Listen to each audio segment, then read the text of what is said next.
Yes.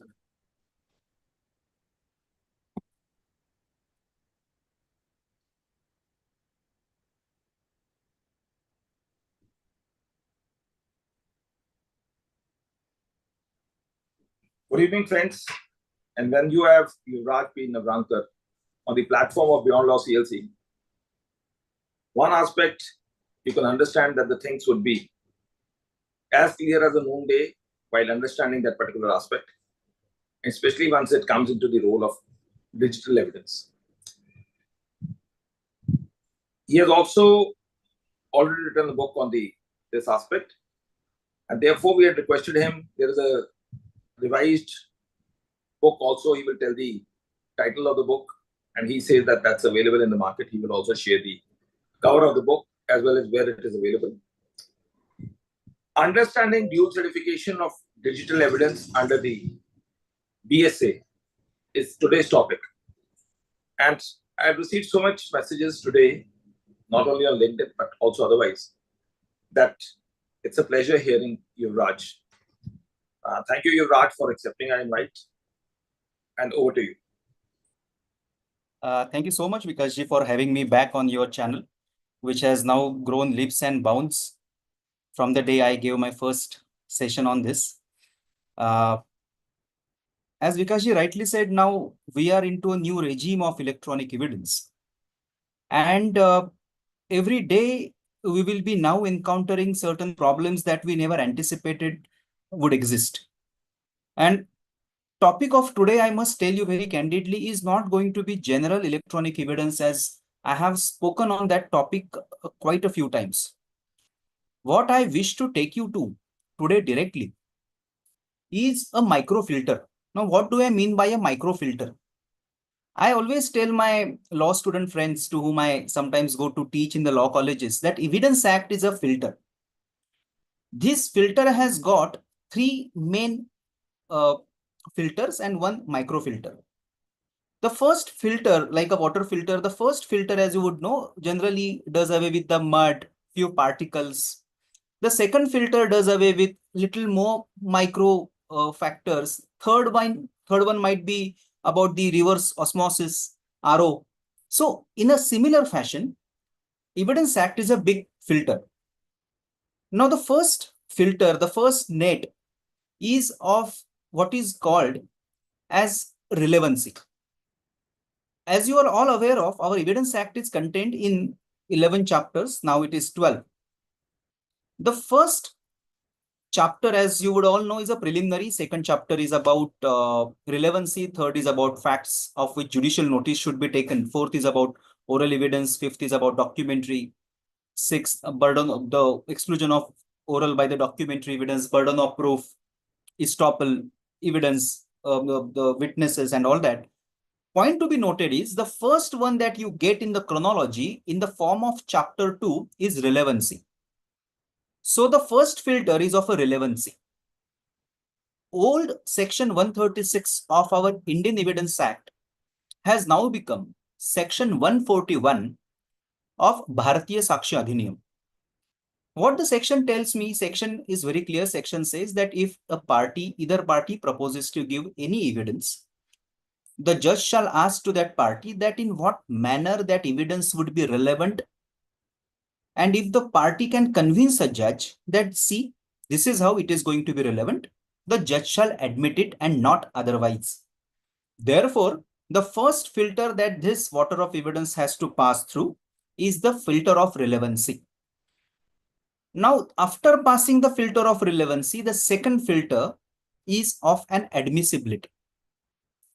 Admissibility, as I have discussed in few of my other webinars, is a very critical filter because there can be something which is relevant, passes through the first filter, but doesn't pass through the second filter, which is of admissibility. For example, confession given to police, relevant.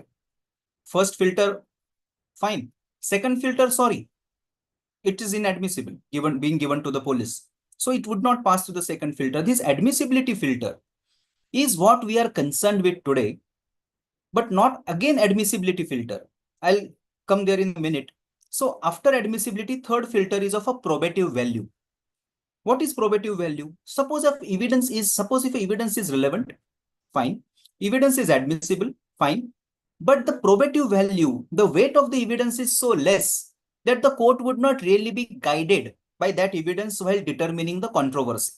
That is called as a probative value of an evidence. And I always give that example that a person A sees person B committing murder of C in the broad daylight, and take another facts where A sees B doing that same late in the evening where there are no street lights.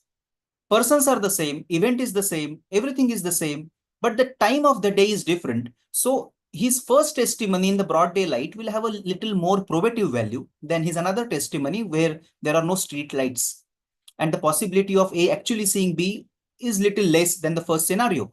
So relevancy, admissibility, and the probative value are the three major filters. And if you remember, I said that I'm going to talk about the microfilter today. This filter is none of these three.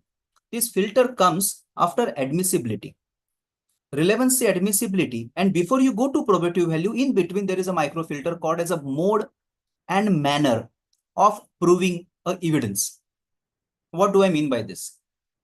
See, even if an evidence is admissible, relevant, and has a good probative value, the law requires you to follow certain procedures before you put that evidence into the court, into the records.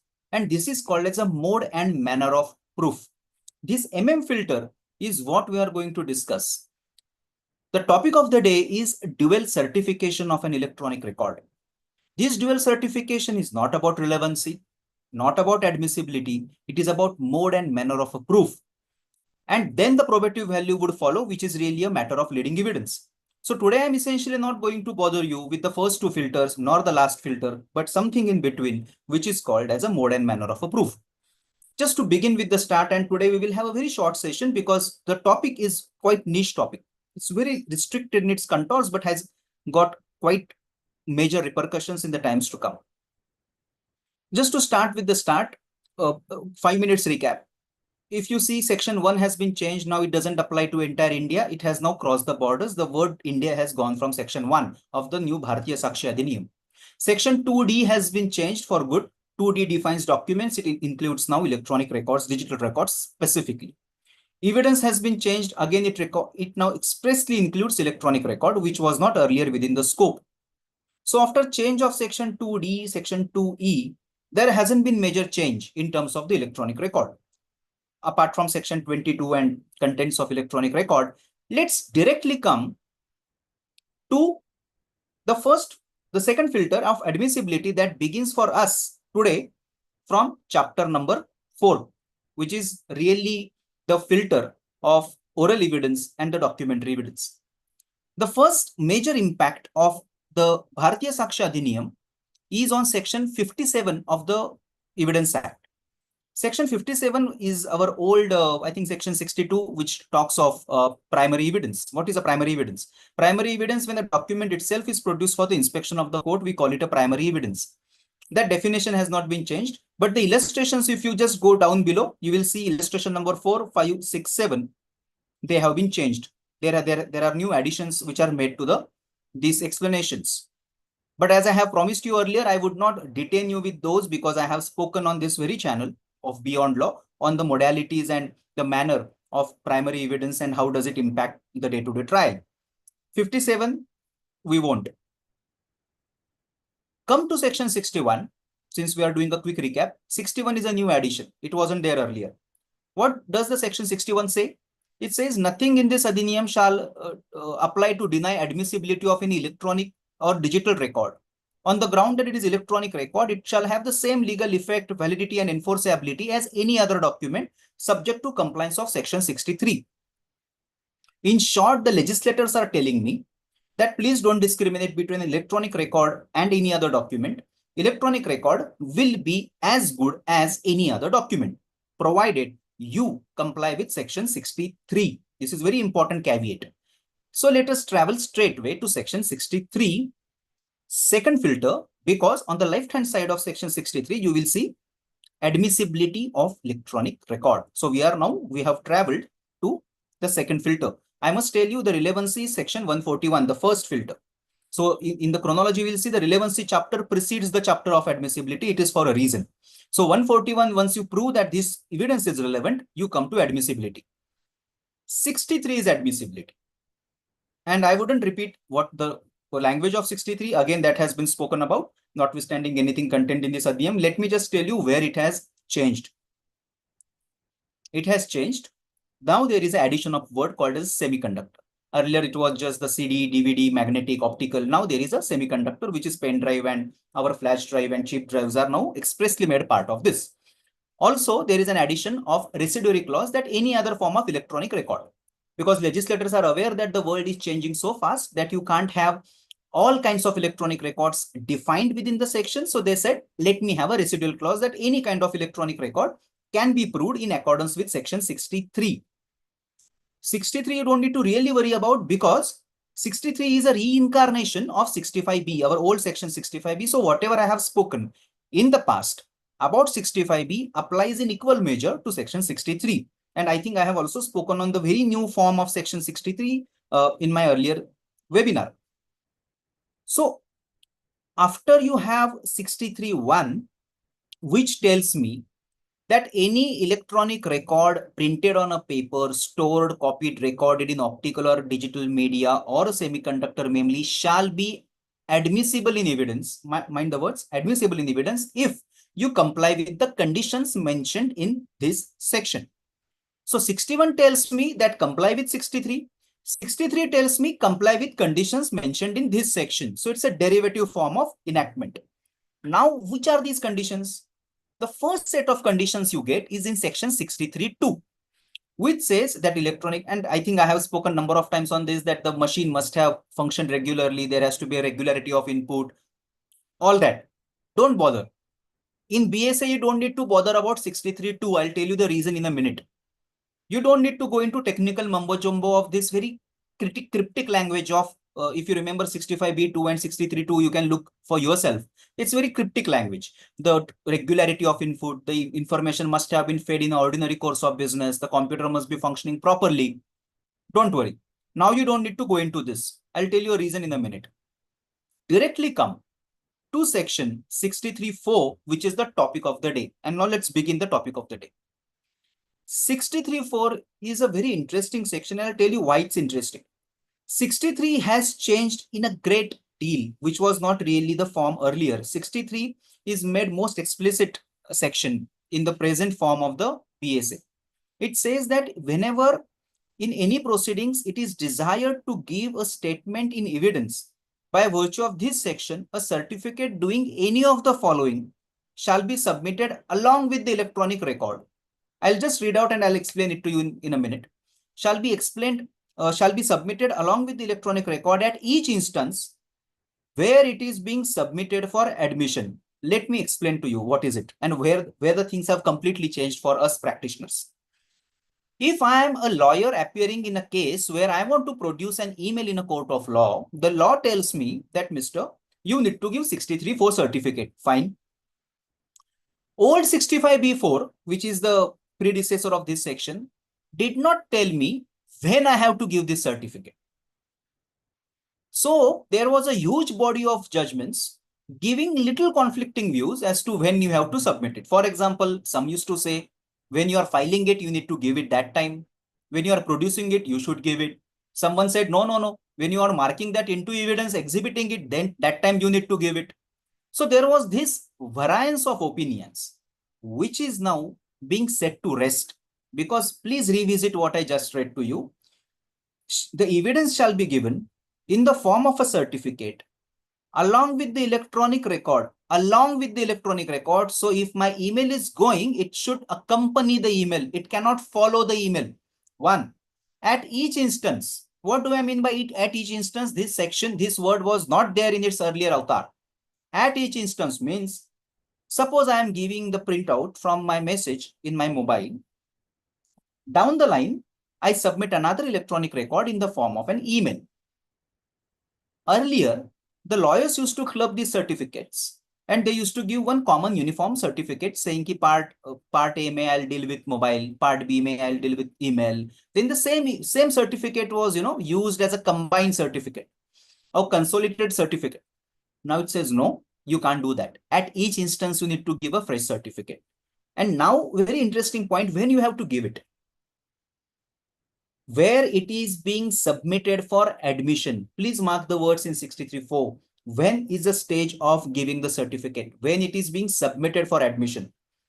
My practitioner friends would understand the nuances of this. Every evidence passes through two stages. The first stage is called as a production of evidence. Second stage is called exhibition of evidence. Never confuse these two stages. Production of an evidence is an administrative act. It's, if I may say, I can ask my clerk to go to the court and say, ki, file it along with the plaintiff. It's a clerical task. It's a production of the record. Exhibition is something a lawyer has to do himself, because that's really where the judge will apply his mind and will decide that something that you have produced is, does it deserve to go into the records? And if the answer is yes, it will go into the record. It will be marked for exhibition or marked for identification. For my civil lawyers, you would see that in Order 13 of CPC, Order 13 Rule 1 talks of production of evidence, that a party has to file all the documents along with that he has annexed to the plaint on or before settlement of the issues. So that is production of the document, a simple act of production. I am not going into admissibility, no relevancy, nothing, just I'm producing it in the court, in the registry, if I may say. Then comes Order 13 Rule 3 and Order 13 Rule 4 that talks of admission of record in contradistinction to production of record. 13 Rule 3 tells me that the court may reject any evidence which is inadmissible, 13.3, and 13.4 tells me that the court shall endorse on a document a mark of identification that the court is admitting into evidence. For example, let me give you an example for my, particularly for my student law friends. One, suppose if I give an email in the court of law, I file that, just I file it in the, along with the plaint or along with the compilation of documents. I'm producing it. Compliance of Order 13 Rule 1. Now I want to prove that I need to get it admitted, I need to get it exhibited. What I have to do? I need to give 63.4 certificate. When it will be marked into evidence, it will be exhibited. So understand the difference, that 63.4 tells me that the certificate will have to be given along when it is being submitted for admission, not when it is being produced. So mark these words. So now the law is very clear that it is at the time of exhibiting of a document that you need to give the certificate. So that is a one very, very major departure from the earlier form of a section. So stage has been defined. Now, I told about the civil friends, but let me also deal with the friends who practice in the criminal law. Section 330 of the the new BNSS, Bharatiya Nagrik Suraksha Samhita. Section 330, I think is a reincarnation of, I think, section our old 294 of CRPC, but now it, in the present form, it is 330. 330 has much lesser threshold than the CPC, because you all are aware that the in criminal matters, the documents are not, they do not really occupy as center stage as in a civil matter. So the documents are given little secondary treatment in the scheme of the Criminal Act, and that you will see in section 330, which says that all you have to do is to give a list of documents to the other side, and they will have to admit and deny it. If they admit, it straight away goes into the evidence. If they don't admit that within 30 days, then it still goes into the evidence. So that is, please mark, that is about admission of a document. So 330 talks of admission of a document, and it straight away goes into the evidence. We are going to talk of 330 in a little later in a different context. For now, take it that for CPC, it's Order 13 Rule 134. For CRPC and BNSS, it is section 330. Now let's move little ahead. What that certificate has to contain. A certificate has to, obviously, the old section 65B4, as it used to say, it has to give the, identify the electronic record. For example, if it's an email, you need to say it's email, from where you have printed it, or if it's a CCTV, you need to give the make and model. So basically you have to identify the electronic record. You need to identify the devices involved in the production of the electronic record, and whatever things that you really feel that I need to give that in order to make this evidence admissible, you can say that all out in your certificate. Fortunately, now the major change has occurred, which does not really require a lawyer to be very creative when it comes to certificates. Earlier, I used to get many questions as to tell me how the ideal certificate should look like. What is a format? Where do I get the format? Has the High Court in any judgment given some legitimacy to any one form? And I used to refer to one judgment of Bombay High Court of Arc Shipping Corporation. Now all of that has gone. For good, the legislature has given a schedule to the Bharatiya Saksha Adhiniyam in the form of 2 certificates. Before I take you to the schedule and we discuss in detail what that certificate should look like and what are the problems that we are going to face, let us just complete the reading of 63.4 and then we will go there. Section 63.4 says that you have to give the certificates containing the electronic record, the devices involved, वगैरह वगैरह, and purporting to be signed. Please look at the last portion. Purporting to be signed by the person in charge of a computer or a communication device or the management of the device or the activities, and an expert. So shall be evidence of any matter stated in the certificate. The certificate shall be as specified in the schedule. So there are 2 certificates. One has to be signed by the proponent. One has to be signed by the expert. There are 2 certificates. The word is and. Adjunctive, it's not or. So therefore the both are mandatory. Now, what is the certificate and how does it look like? Let us kindly go there, and Vikashji, I might need your permission to share my screen so I can just take the viewers directly to the body of a certificate. If I don't know if that's there, I'll just try sharing my screen. No, Vikashji, I think you need to allow me to share the certificate on the screen. The host isn't allowing multiple. Just see if you can just give that authority. I'll share that.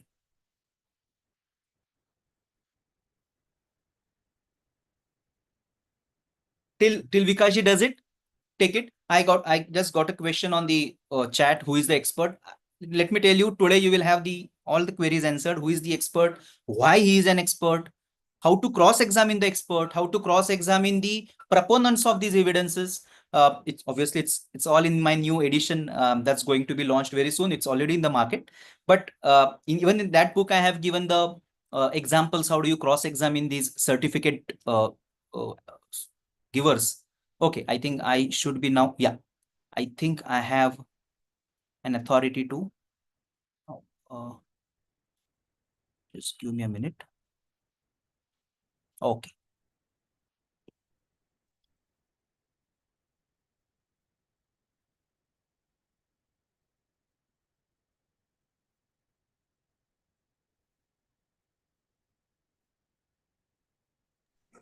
Yuvraj, it has been allowed. Just check it. Yes. Just give me a minute. Yeah, it's fine. It's fine. Yeah. Okay. Let me just the fonts can be on the screen. Yes, the certificate. Just give me a minute. Is it visible properly? Vikashji, is the certificate on my screen visible? थोड़ा बड़ा करूँ इसको? Yeah. Okay. More bigger. Yeah, I'll just do it. Okay, now is it fine? Yes. If you can do slide more zoom up, then it can be better. Yeah, I think this is the max. Yeah, it's perfect. Okay, so please see the schedule. Certificate, this is part A. This part is to be filled in by who? I'll tell you. It's very easy to say it has to be by the party, but it's not always so easy. Let's go one by one. Part A, I think you will be also able to see the part I'm highlighting. Part A, to be filled in by the party. I, so and so, easy to understand. You need to give the name, son, daughter, spouse, fine. Now please see, I have produced electronic record stroke output of the digital record taken from the following device or digital record. It tells me कि आपको यहाँ पे tick करना है whatever you are producing. So it can be computer, it can be DVR. What is DVR? CCTV का storage is a DVR. Digital video recorder. Mobile, it's a flash drive like a pen drive. CD, DVD, it's a server, it's a cloud. जो भी है, you need to tick it. Sometimes it will happen that your record may fall in 2 categories. For example, a mobile may have a memory card. So this may be a mobile and it will also be a storage media. Fine, you can tick both. If it does not fall in any of the categories, which is little unlikely, you always have the option, a residuary option of others. I think so far so good. Make and model, very easy. If it's a HP laptop, you write HP number, serial number. If you have, write the color. Very basic physical attributes of a device. Serial number. Now this serial number is very unique to every device. If you have it, well and good. IMEI, UIN, UID, MAC, Cloud ID, all of that I have explained in my book. They are little technical concepts, very difficult for me to explain it in this form of lecture, because you need a little diagrammic representation of what they really do. But let me for now tell you, IMEI is nothing but the mobile number that you get by, I think, 0#06#. If you press, you will get it on a mobile. UID is unique identification number, which every device has. MAC is a media access control. Cloud ID is whatever the identification number of that cloud storage that you are using. You can just see if your device has got any unique identification number. That's it. You don't need to go into hair splitting categories that the legislators have done for you. You can just see for yourself कि आपका device का unique number क्या है. It may be written on the backside. It may be somewhere within the system settings. You will find that. And any other relevant information about the digital record. Fine. Now, the reason I said you don't need to really nowadays bother about 63.2 is because of this middle portion. The digital device or the digital record source. Yes, sir, this is what you all see, in this middle part is compliance of 63.2, that it was working properly, the data was fed regularly, output is regular. You don't need to now reiterate that. You can just copy paste this middle portion. Important portion is this: owned, maintained, managed, and operated. This would change in every case. For example, let me give you an example. Suppose tell me that there is an incidence of, let's say, a serious incidence like murder. The police go to the murder site and they find a pen drive lying at the site. They don't know whose pen drive it is. They just take it, and they, to their surprise, find that the entire footage of the murder is recorded in that pen drive. So now that's a very crucial incriminating piece of evidence. Fine. Now it has no owner. As we call it, a bevaris. It doesn't have any owner. It's just lying there. Now, does it mean the police now can't give it because there is no one who can sign for the pen drive? There is no person. No, did not be. It may not be the owned, but it may not be also maintained, because police officer was not maintaining the pen drive. So it would not also fall in the maintained category. Managed, sorry, police was not managing the device. He is new to the device. See the operated. It is where this will fall. This operated is a category which will cater to the most of the cases where you are not able to trace the owner of a device. Because why do I call it operated? I'll tell you why. Because when the pen drive will be taken to the forensic lab for retrieval of a footage, who is operating a device? The police officer and the cyber forensic expert. Are they the owners of the device? No. Were they maintaining it? No. Were they managing it? No. Are they operating it now? Yes. And therefore, it will fall in this fourth category. So you need to apply your mind really, really well to know in what category do you fall. So do away with the conception that you need to be owner of a device to sign it. No, you don't need to be owner of a device. I can go on this topic for a while, but let's not really spend more time on this. If you want to see, you can see for yourself section 43 of the Information Technology Act that talks of a concept of ownership of device. This is not about ownership. This is about maintenance, management, and operation of a device. Fine. So whatever is applicable, please select. Now comes a little interesting part, which again I have spoken. Very easy. Hash value. You need to calculate a hash value of a electronic record. Now, most of my young friends would be for them it will be very obvious, but all my senior colleagues are finding it little difficult in every case to go for a hash value. For the records, let me just tell you how would a hash value look like.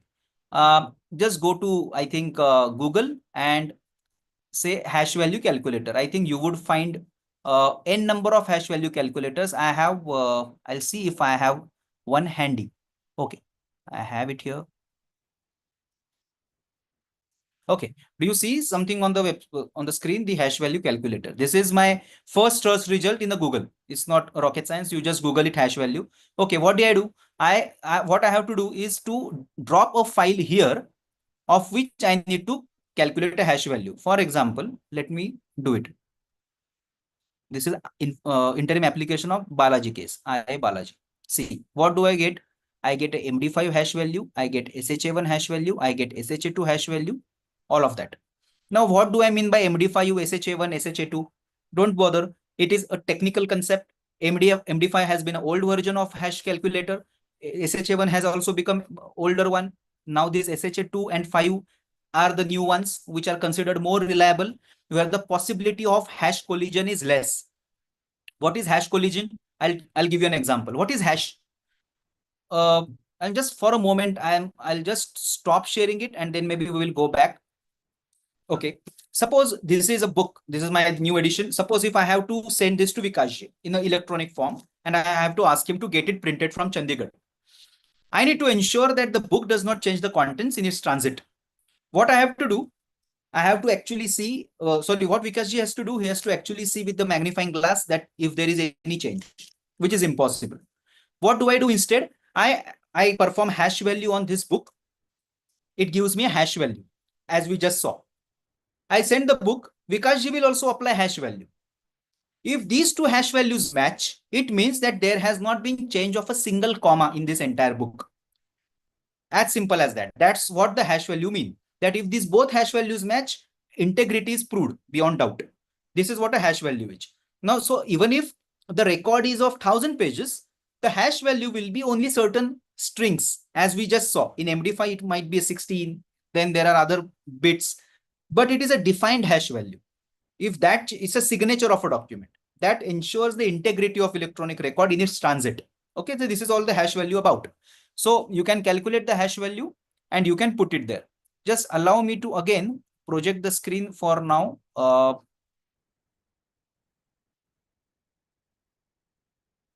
Okay.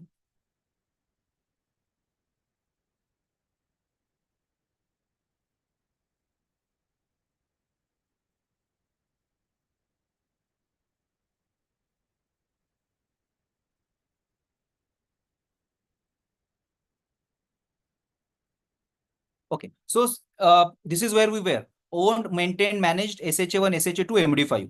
Now please see this. This is very important. Hash report is to be enclosed. So आपका जो printout अभी हमने जो देखा, that hash value MD5, SHA1, you need to annex that along with the certificate. Okay, so this is how the certificate would look like in an ordinary situation. This is how also expert certificate looks like. So it is not really very different from part A. It is exactly like part A. There are really no changes. Apart from this middle portion that you see is not there in the part B certificate. Part B again says that it has to be accompanied by the hash value. Now let me tell you a very important factor, which is this. You as a lawyer must be always aware of this table. Category 1, category 2, category 3. Let me explain what is this and we will come back to certificate. Can you see category 1, manual and computer?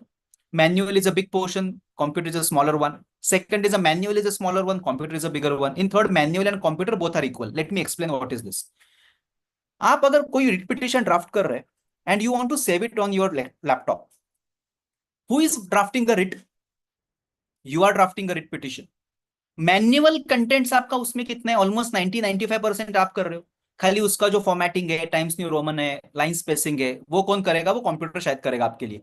सो 80 और 90% of the work you are doing, only 10% is what the computer is doing. Correct? Remember, 63 is not required for category 1.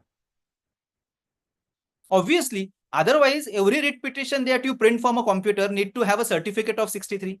It's a computer printout. Similarly, every FIR nowadays you will see in the police station, the FIR, the now under 173 of BNSS, it can be online FIR.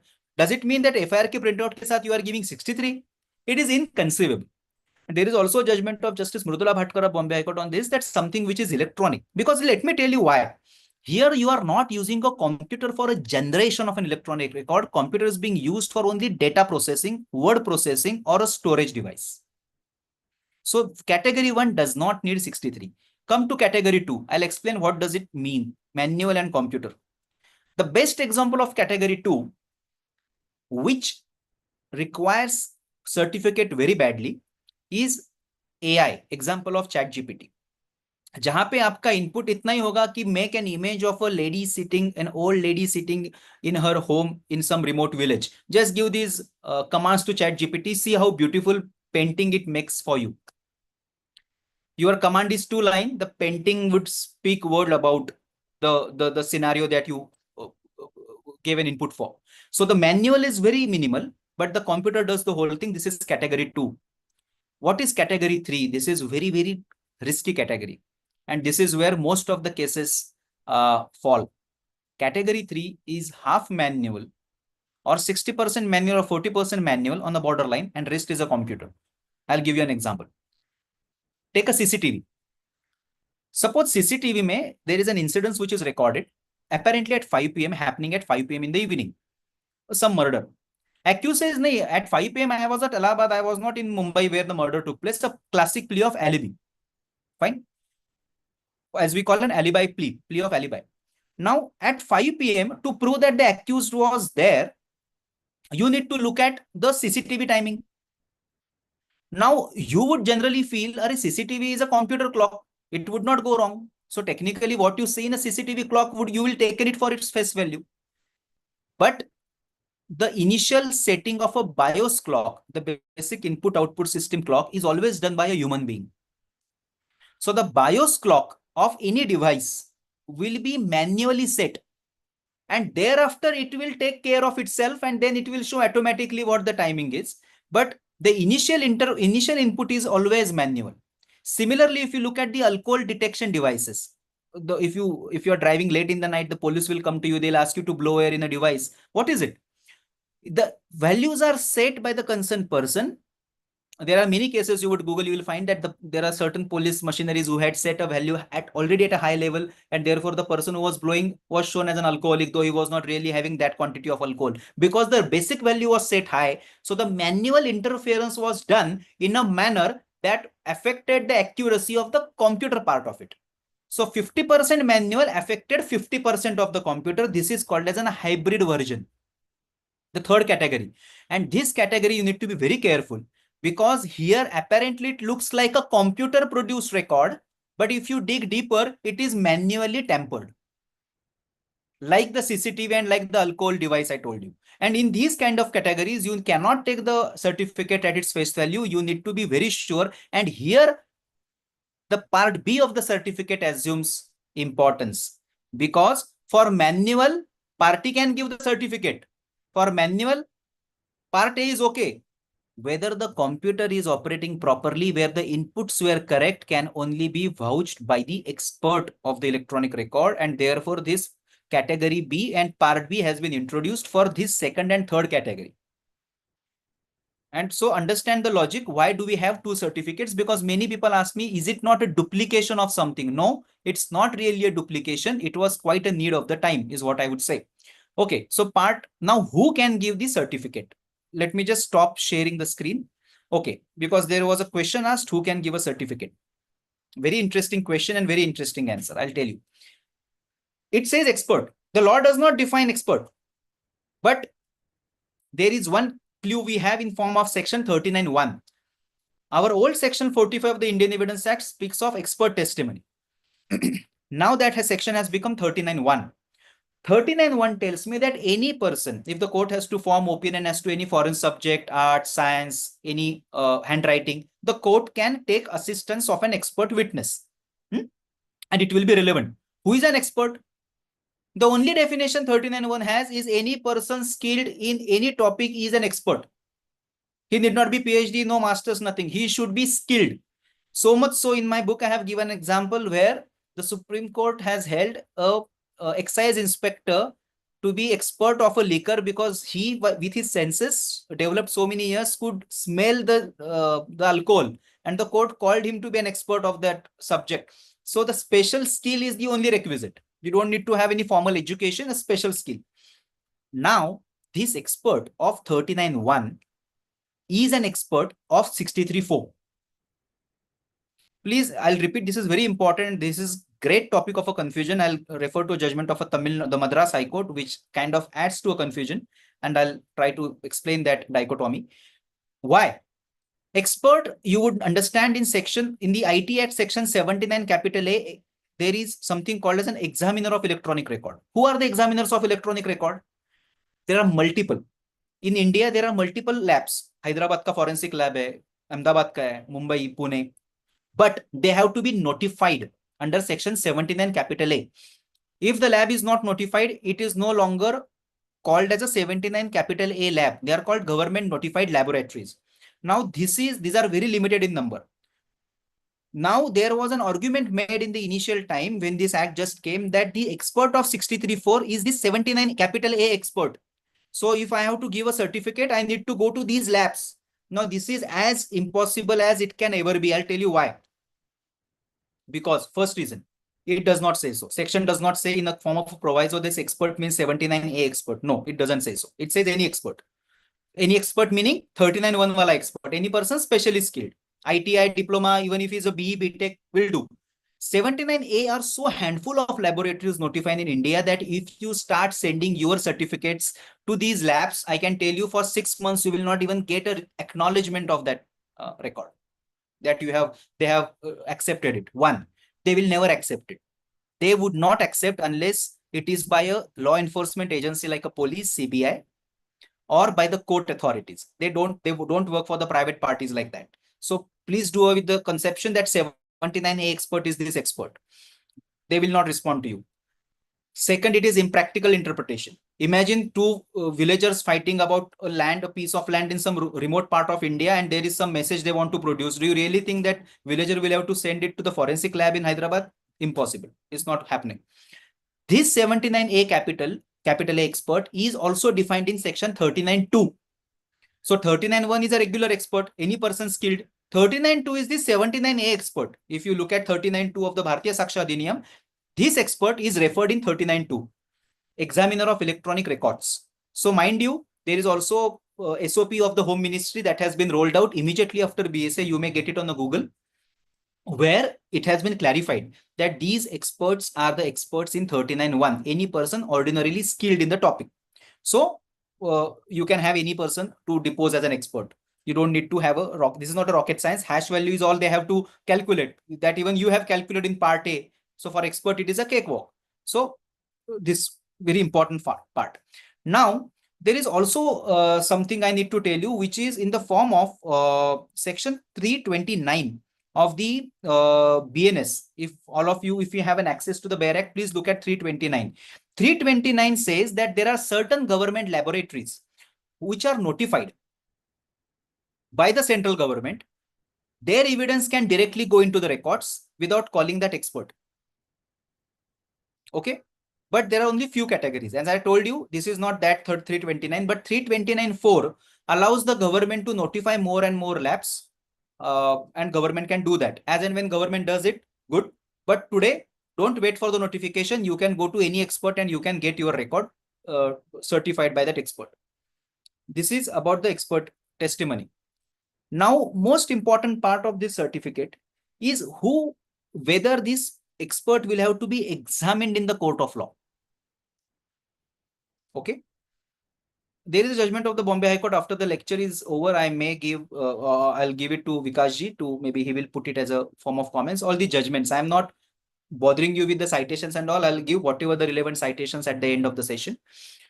There are judgment of the Bombay High Court where the Bombay High Court had said that if you are submitting any electronic or any expert testimony, an expert testimony, the expert will have to be called to the court of law to mark that document into evidence.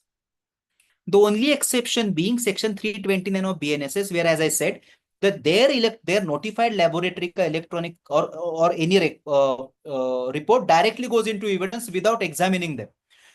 Barring those certain categories, all other expert testimonies will have to be proved by calling that expert to the court. So please remember this, that you will have to depose that expert into the court of law for that evidence to be marked as an exhibit. This is very important. I'll give that citation, as I said, at the end.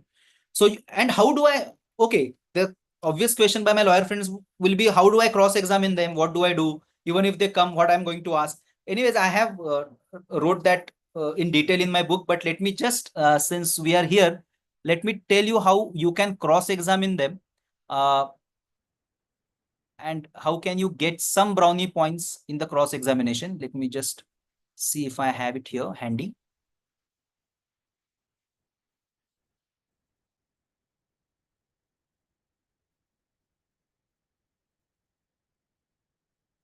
Okay. I'm just Vikashji again projecting my screen to show the viewers my some of the cross-examination questions that we can reasonably ask to these experts and these persons. I just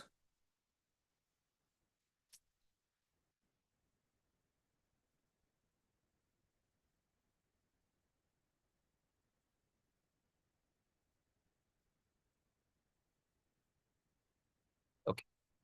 Okay, this is the part of the book.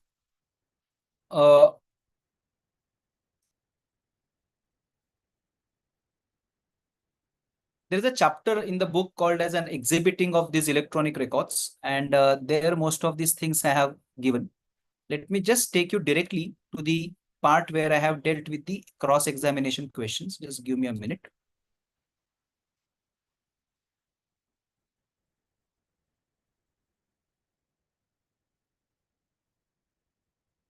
Let me just tell you in between what really you can ask the okay, since it's here, I wouldn't really. Okay, can you see on the screen? Maybe little smaller, but I think you should be able to see the cross-examination part. Are you able to see cross-examination? Okay, one who files an affidavit can always be summoned for cross-examination. I have given the citations where this has been held by the Kerala High Court. Okay, I'll just give you a few examples. There are almost, I have given 9-10 illustration ki CCTV ka expert aaya to what questions and all that. What is about email, what about the memory card. This is about a certificate cross-examination. Some of the questions, are you personally aware of the contents of a certificate? When did you access the electronic record for the first time? I'll tell you what are the significance of these questions in a little late. I'll just first run you through the questions. Did you calculate the hash value when you access the record for the first time? I'll tell you why. Suppose if there is a record, electronic record, which I access on 1st of January. I calculate the hash value on 8th of January. Technically, there are many judgments and there is a technical literature that tells me that this hash value is really of no significance because from 1st of January till 8th of January, the data might have changed. And therefore, a hash value has to be ideally calculated in the very first moment when you access a data. That hash value that has got a higher legitimacy. Okay, so the timing of calculation of hash value assumes a great significance. Then, will it be correct to say that apart from the hash value you calculated on so and so, there is no other proof to indicate the integrity of a data from the time of its acquisition, generation, till the time of its submission to hash value? I just told you about this. The time frame between the access and the time frame between the calculation. Now, this is very interesting. Did you consult with the expert before you filled in the details of part A, or did you receive any assistance for preparation of a hash value? Now, this is a trick question. A common man may say, yes, I received the assistance from the expert. Now, that would, according to me, will dilute the evidentiary value of his part because part B certificate is meant to corroborate part A, independently corroborate.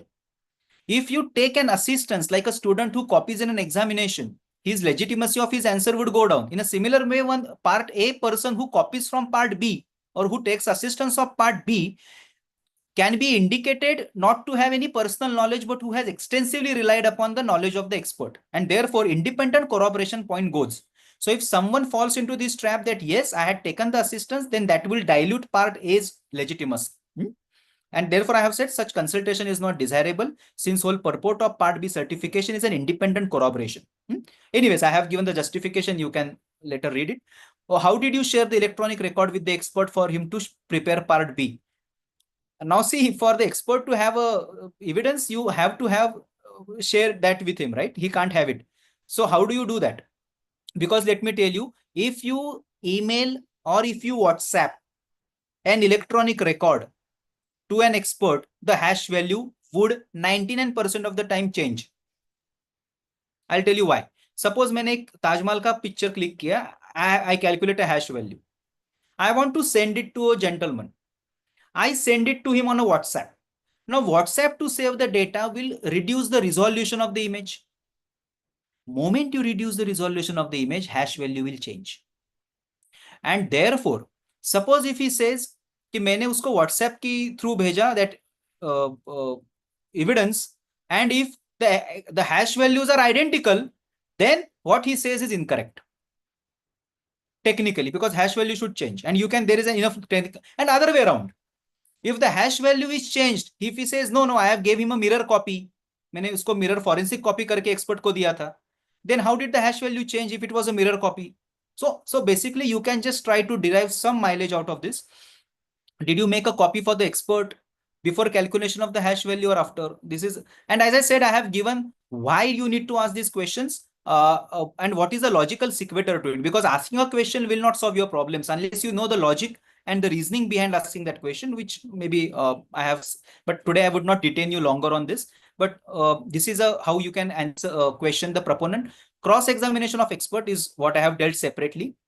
You can ask him the difference, what is the phenomenon of hash collision, what is the difference between MD5 SHA1, how you were approached by the proponent, how was the data given. And there are many questions that you can ask to the expert, which can dilute the certificates. Okay, let me tell you, hash values do not vouch for authenticity of a data. It only vouches for integrity of a data. Please mind this. What do I mean? I'll tell you. Suppose I morph a picture of India versus Australia match being played at Wankhede, a morph picture from ChatGPT. I produce that as a proof, saying that I was in this match on the day when incidents occurred, and I show myself sitting in the stand in that Wankhede. Morph picture. Part A, hash value I calculate. Electronic record है तो hash value तो निकलेगा. So I have a hash value part A. Part B का hash value भी also I will have. Expert will calculate the hash value. This hash value would match. Obviously, it will match. Does it mean the data is authentic? Data is not authentic. That's a morphed picture from ChatGPT. Hash value match हुआ मतलब it is data integrity is there, but authenticity need not be there. So always remember, hash value will only vouch for the integrity of a data. It will never vouch for the authenticity of a data. That you will have to independently prove. And in my earlier seminars, I have spoken extensively on this, that there is a difference between truth of a content and the truth of the electronic record. Both have to be independently proved. One need not necessarily mean the other. For example, if I send an email to B calling B an idiot person, B proves that in the court of law, I have said that in number of times, along with the certificate saying that A called me idiot, that will only prove that A sent him an email calling him an idiot. That will not prove that B is indeed an idiot. So correctness of a data need not be confused with the correctness of an electronic record. So always remember, these two are different and distinct concepts. That's one. Coming to the last part of today's lecture is few questions, and that I'll answer maybe when we open it for the question and answer, and I'll also try to deal with them now. Please remember that this certificate technically has to be ideally given along with the electronic record. Please don't defer and delay it कि मैं जब इसको exhibit mark करूंगा तब I'll give. Generally don't do that. One. Then generally make both the certificates at the same time. Part A का मैंने बना के रख दिया, part B का जब बाद में करेंगे. Don't do that. Electronic evidence is subjected to change and is vulnerable to change. So the possibility of hash changing increases if you leave too much of a time gap between two certificates. So make both the certificates preferably at the same time. Summon the person who has made a certificate to the court of law to get it marked into evidence. Very important. Third, see if it is coming, the electronic record is coming from a proper custody. If you look at section 57 of BSA, you will see explanation number, I think 5, talks of when the electronic records comes from a proper custody, it is a primary evidence. So see if the custody is a proper custody. What do I mean by proper custody is defined by section 81, proviso to section 81 of BSA, that if the law requires an electronic record with a person, and if that person has it, it is a proper custody. For example, this mobile being with Yuvraj, I am a proper custodian. If this mobile of Yuvraj is found with Vikashji, he is not a proper custodian. It will no longer be a primary evidence. So you identify if he is a proper custodian. Fine.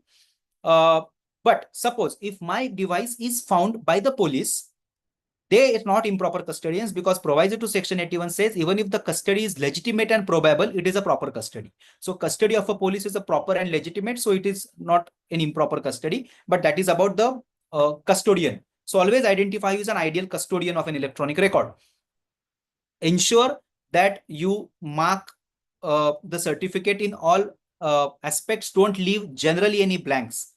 Then question is asked कि suppose कोई बंदा court में आने को तैयार नहीं है, whose electronic device it is, then what do I do?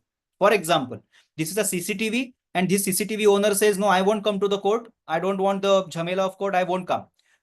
Justice Nariman, in the judgment of, I'm quickly running through this, sorry, because I have spoken at length on this in my previous seminars, but just to quickly recap, Justice Nariman in Arjun Pandit Rao Khotkar has given many ways and means to call these persons to the court. One is old section 165 of the Indian Evidence Act, a power of a judge to ask any person to any witness at any point of time, and the witness being compelled to answer. 165, Order 16, Rule 6, Section 91 of the old CRPs. All these avenues are open to you to summon that person. If he comes, fine. If he doesn't come, there is a paragraph in Arjun Pandit Rao Khotkar that which says law does not compel the impossible. So it is impossible to get that person to the court of law. Pandit Rao Khotkar judgment itself says that you can be excused from calling him to the court of law.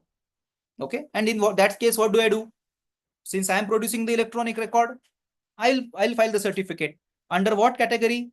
Operated category that I told you. So this is how generally the certificates would look like. There are going to be the problems very soon. If I can only give part A, never. You have to give both the certificates. They are indispensable. And once you give that, electronic record is marked. Please mark the words, marked. It is not proved yet. Proof will be subject to the contents being proved, for which you need to call the person who is aware of the contents, and you have to prove the veracity independently. So friends, with this, I would conclude today's talk.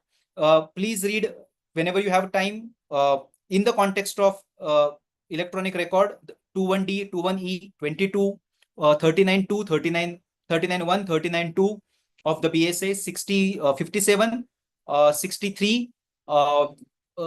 Then you read 81, you read 93.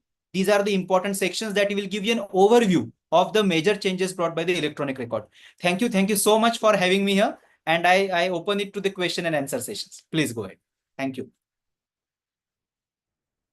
Because you are not audible, you need to unmute. Who is an expert for part B of the certificate? No, as I said, 39.1, any person. Suppose if I know a person, if a friend of mine who is an expert, who has done BE BTech, he's an expert. I'll tell you, for Navi Mumbai Police, they have arranged a very nice thing called as the lecture series for police, and they have a diploma or kind of a certificate course, and all the police officers have taken it. So they are now calling themselves an expert when it comes to hash value. So expert can be anyone. At the first instance, opening a file without proper forensic tools might change its. At the first instance, yes, opening a file without proper forensic tools might change the metadata. Yes. Such as the last assessed timestamps potentially comprising its evidentiary value. Yes. What is your take on it? Correct. It generally happens so that the first access might change, but I think the law is not worried. If you ask me about the minor changes in the hash value, if you are able to explain them. I'll give you an example. Suppose if a CCTV footage is captured by police of 1 hour, उसमें के murder का footage is only a minute. Police will not put the entire footage on record. It will only, trim that 1 minute ka footage. Obviously, the hash value of the entire footage of CCTV will change from this 1 minute footage. But if police officer is able to justify that change by showing the chain of custody, which is also concept now recognized under section 193 of BNSS. What is chain of custody? Suppose if I access the electronic record, I give it to Vikashji. Vikashji gives it to X. X gives it to Y. They have form a chain of custody, and I can show that the record had not changed in its contents. I have proved the chain of custody. So if you can show that, the minor changes in the hash value would not really matter as long as you are able to justify that. For example, the Taj Mahal case I told you, if you can show that it was sent on a WhatsApp and therefore hash value has changed, that's fine. I can make that as a part of my affidavit of evidence. Okay, Sir? from Family Courts Act, I must tell you section 14, if I remember correctly, this judgment of Launa versus Prasad versus Launa, which has said this 65B and 63 business is not strictly applicable because of section 14 of the Family Courts Act, which says that, if I'm not wrong on a section, that which says that the evidence and all that will not strictly apply, as it does not apply to Arbitration Act in form of section 19 of the Arbitration Act. So for there, I think you can go little relaxed. There is no such a stricto sensu performance of these mandates. This is what is the role of the examiner of electronic evidence under section 79A of the IT Act vis-a-vis section 39 subclause 1 of BSA? No, they both are incomparable. 39.2, I'll tell you, 39.2 read with 79A is one thing, and 39.1 in itself is another thing. They both are totally different regimes. 39.1 is a private expert that I will get to the court, which is what is required in 63.4. 39.2 is a government notified expert. Suppose, assume, for example, I am a plaintiff, I get my own 39.1 wala expert. Defendant says, no, he is incorrect. This is my version about the electronic record. He is my expert. Now, when the court is considering this conflict and a collision, the court will now resort to 39.2 and may consider sending it to the forensic lab under 79A. And therefore, if you see 39.2 is very interesting. 39.2 begins with the word in any pending proceedings if the court has to form an opinion. Just look at 39.2. Very interesting. So if the court has to actually form an opinion about an electronic record, then the court may resort to 39.2. 39.1 does not have the opening line in any proceedings. That is for 39.2. Yes. This is now that AI is able to generate non-existing electronic evidence. How can one disapprove it? Very difficult. And let me give you an example. I don't know if I have it, but I'll try showing it. It's so shocking that I came across this in one of my yes. I don't know. I'll just try to show you the screen. Sorry, very elementary way of doing it. But see if you can see this. This is, can you see this invoice? This crumbled piece of paper. This crumbled piece of paper is AI generated. This looks like a real receipt. This is AI generated. Now imagine I want to show that I was in Hotel Vaishali at 7 p.m. when the incidents took place. I can create a hotel voucher like this. So it is very difficult to actually show that it is false. But let me tell you now, since you have asked this question, take the very same case. This I have to disprove. What a person will do, he will file a 65B certificate along with this and he will say, this is what I am required to do. I am filing my certificate. Now this is true. No, this is not an electronic record. I'll tell you why.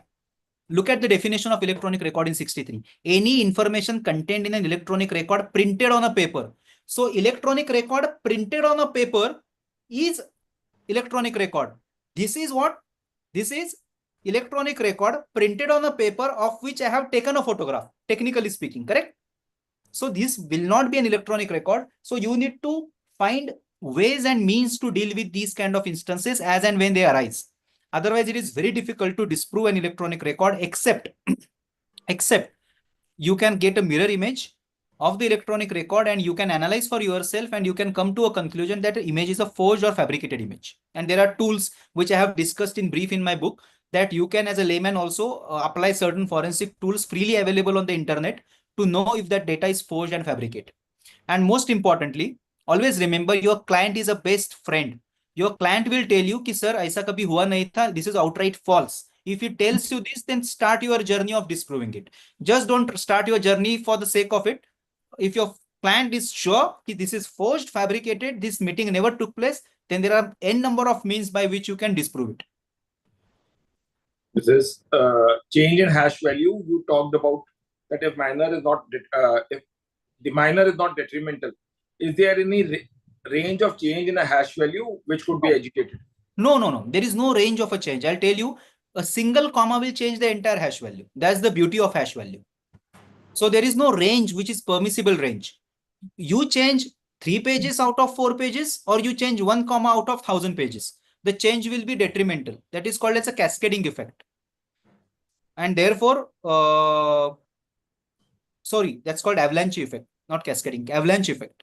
So avalanche effect, as you know, in the mountains, icy mountains, even if one stone falls, the entire mountain will come down. In a similar way, it's called avalanche effect. A single change will cause entire to change. There is no permissible range. All you can say as a lawyer to argue is that, see, my lords, this is the reason of the change, and you can prove it. That is also called as a dominoes effect or a snowballing. Correct. Yeah. When we are producing a video and an audio recording in one pen drive in court, is it necessary to produce the hash value at the same time in court? As I said, this is the reading of 63.4 that you should ideally do that along with the submission of electronic record into admission. So need not be necessarily at the time, but I will always prefer it, and I will always advise to do it along with the electronic record.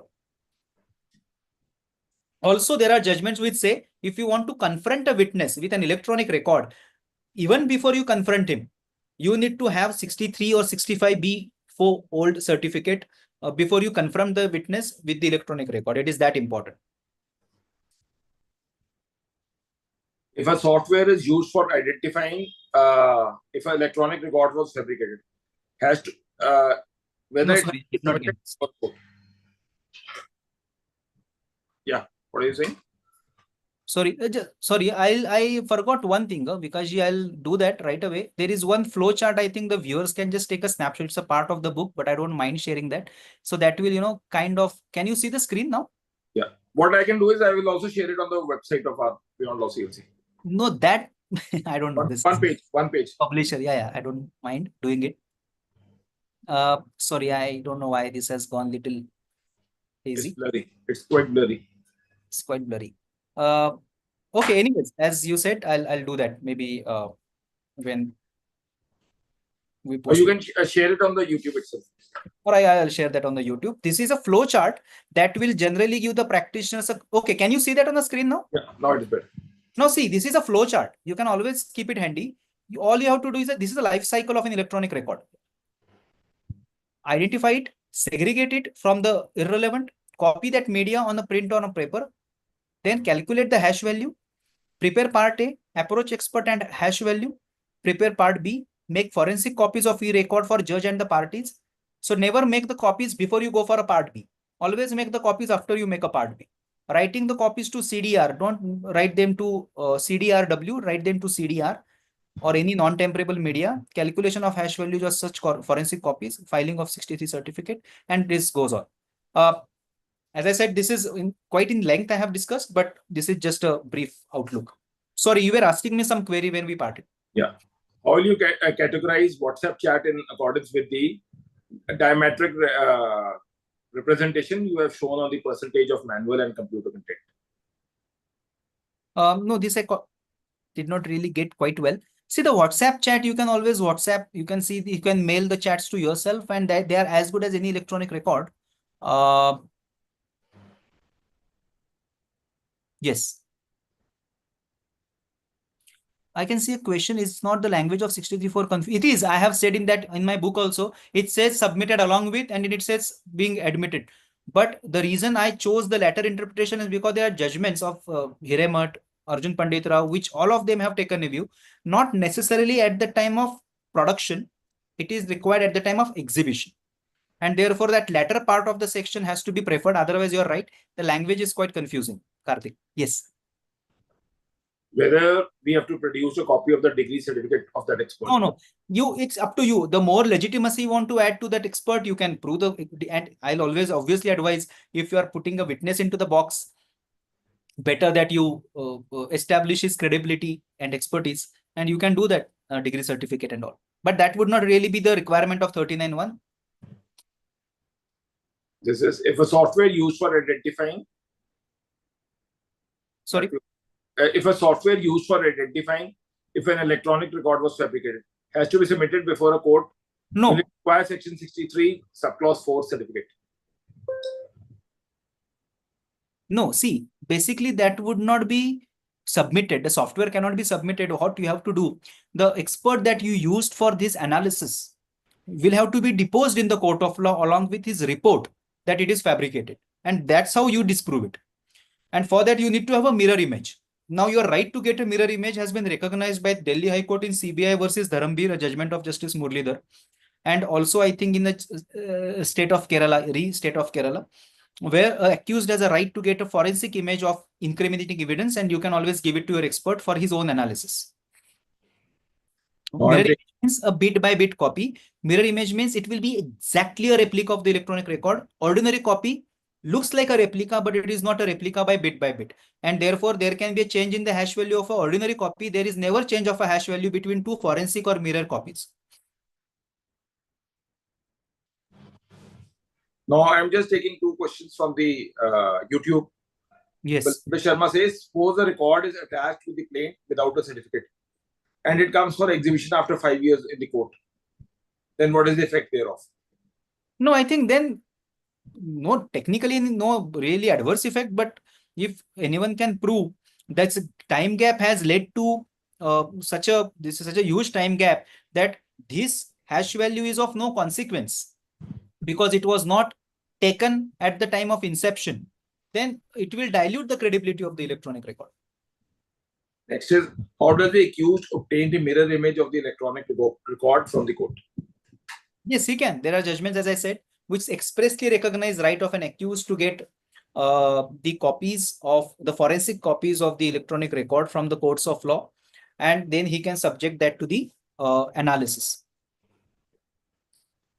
And see, there are multiple records, there will be multiple hash values, there will be multiple reports. It is so difficult to practically implement. It's going to lead to such a waste of papers.